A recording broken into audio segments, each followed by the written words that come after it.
As we trace back our spiritual lineage to the early centuries, we find the Christian church a maligned religion.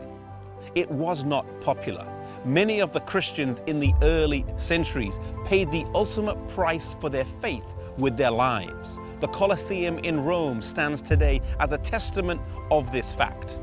Under pagan Rome, the Christian church struggled along, but one thing was sure.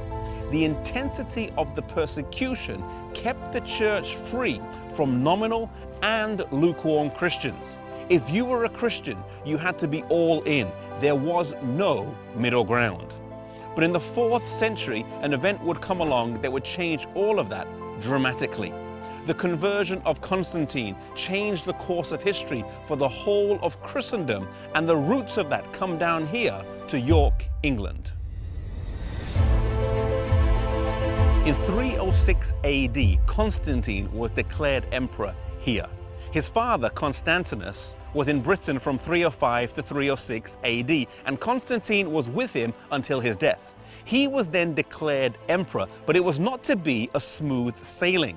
There were counterclaims to the emperorship from Licinius and Maxentius. And it was before a battle with Maxentius that Konštantín felt he needed more help than just the soldiers he had, and so he sought the help of God. He believed he saw a cross in the sky and heard the words, "By this sign you shall conquer." He took this as a sign to convert to Christianity, and a major switch began to take place. Rome would go from being pagan to papal, from paganism to professed Christianity. Many historians debate the authenticity of Konštantín's conversion. Was it a deep-rooted biblical conviction, or was it a political ploy to keep a divided empire together? One thing is sure, though, that after his conversion, practices crept into the church that previously had no place there. Temples that were pagan were changed to Christian. The Pantheon in Rome was changed into a Christian church, and the names of gods were changed to Christian saints. For example, Jupiter became Saint Peter, and the list goes on.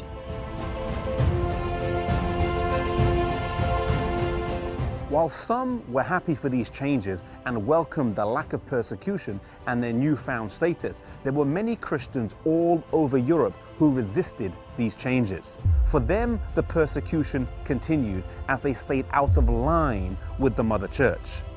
These were Christians who were maintaining the pure apostolic faith that was handed down to them over the years. There were scattered groups of people all over Europe, in northern Italy, in southern France, the Celtic Church here in Britain, and in various other places. The Bible refers to them as the church in the wilderness in Revelation chapter 12, verses 6 and 14. They were not always the biggest, they were not always the largest, but God would always have a people that were true to Him and that were faithful to His word. And so from this point on, two branches of the church would emerge. The recognized, the mainstream, but the compromised church, and then the persecuted, often the smaller, but the pure church. The question for us today is, which one of these two are we a part of? May we never compromise truth for popularity. May we be faithful to God and to His word, no matter what the situation is.